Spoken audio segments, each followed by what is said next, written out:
পরীক্ষার হলের বাইরে থেকে সব প্রশ্ন কি মনে হয় বলতো? প্রশ্ন মনে হয় হচ্ছে সোজা, যেমন বুয়েটের প্রশ্ন তুমি পরীক্ষার হলে যাই দেখবে সলভ করতে পারতেছ না, বাইরে থেকে দেখলে মনে হবে আমি তো টপ করবো।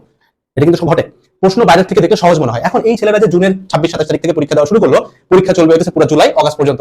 তুমি এই আগস্ট পর্যন্ত টাইম খালি আফসোস করবা যে ভাই প্রশ্ন সোজা ছিল, আমি তো বসলাম না। প্রথম কথা হচ্ছে প্রশ্ন খুব বেশি সোজা হয়েছে এমনটা না, তুমি পরীক্ষার বাইরে দেখে তোমার কাছে এটা সোজা মনে হয়েছে, এটা হচ্ছে প্রথম লাইন। কিন্তু তুমি এটা মনে করবা, তুমি না চাইলেও তোমার মনে হবে, তো তোমার মোটামুটি আগস্ট পর্যন্ত টাইম ডেট এগেইন পড়া হবে না, এবার যাবে ডিপ্রেশনে।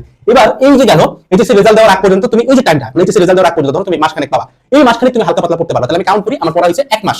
1 মাস পড়ার পর যেদিন এইচএসসি রেজাল্ট দিবে, তোমার যে বন্ধুরা জিপিএ 5 পাইলো, এবার এদের কাছ থেকে আরেকটা সোর্স অফ ডিপ্রেশন তুমি পাবা। টাইম চলে যাবে 2 মাস 3 মাস। কেন যাবে? কারণ যারা জিপিএ 5 পাইছে, ভালো লেভেলের নাম্বার পাইছে, তারা বুয়েট মেডিকেল হবে এলিজিবল বসতেছে। তুমি তো দিলা না, বসলা না, তোমার কাছে মনে হচ্ছে শালা ওর সাথে সেদিন চা খাইলাম, এবার এখন বুয়েটে বসেছে, আমি একবার জুনিয়র, আদৌ কি হবে? এই যে বুয়েটের ইয়া পর্যন্ত তুমি কিন্তু বসে থাকবা। তুমি পড়া আবার কবে শুরু করবে আমি বলে দিচ্ছি। মোটামুটি বুয়েট কুয়েটের এক্সামগুলো যখন শেষ হয়ে যাবে, মানে মেইন এক্সাম যখন শেষ, এবার যেগুলো বাকি পড়ে থাকে, মানে মনে করো যে এক্সামগুলো খুব ভালো এক্সাম, তবে তোমার ফার্স্ট ইয়ারে অ্যাট লিস্ট তোমার এখন এটা মেইন টার্গেট না, এই সেকেন্ডারি টার্গেটগুলো যখন বাকি থাকবে, তখন তোমার ফ্রেন্ডগুলো একদম চায়ের আড্ডায় এসে বলবে যে মামা কিচ্ছু হয় না, এখন এই জিএসটিতে পড়বো, কিচ্ছু হয় না মামা, এখন এই ভার্সিটিতে পড়বো, ঢাকার বাইরে চলে যাবো, এরকম ঘটনাগুলো ঘটবে। ওই টাইমে তুমি আরো 2 থেকে 3 মাসের একটা উইন্ডো পাবা। টোটাল তোমার পড়া হবে 3 মাস শেষ। এবার ওরা যেদিন বুয়েটের রেজাল্ট দিবে, মেডিকেলের রেজাল্ট দিবে, কুয়েট ঢাবি জাবি জবি রাবি রেজাল্টগুলো যখন দিবে, এবার নেক্সট 4 থেকে 5টা মাস তোমার লাইফ থেকে চলে যাবে। মানে ব্রেকআপের থেকে বেশি পেইনফুল টাইম দিবে তোমার এটা।